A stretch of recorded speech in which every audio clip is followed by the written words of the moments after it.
So kind of a main idea in packing when you're actually getting around to packing is to keep like things in each box. So I just packed a box full of supplies, and I've taken pretty much all the supplies around my desk that I'm not going to need for the next 2 weeks and put them in one box. You might have more than one box depending on how many supplies you have.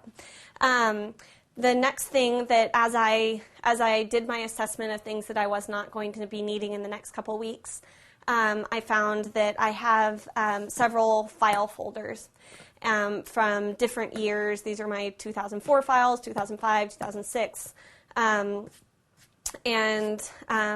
So I'm not going to be needing these, hopefully, in the next couple weeks. So I'm going to put them all in one box. Now, something that you want to think about when you're packing paper goods in particular is the weight of the box.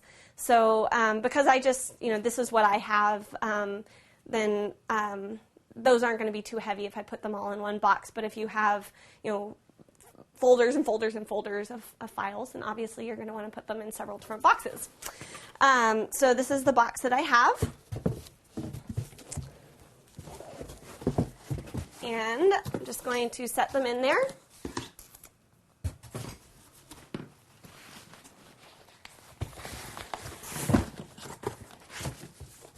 And as you can see a little bit,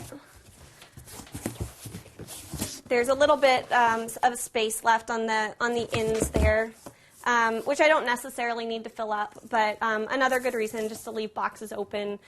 There might be something small that I can fit down in there as I'm packing over the next 2 weeks. So I am going to leave this box open, and again, when I close it up, or before I close it up, right now I'm going to go ahead and put on there office and files, and any writing that's already on the box, I'm going to mark out with my pen.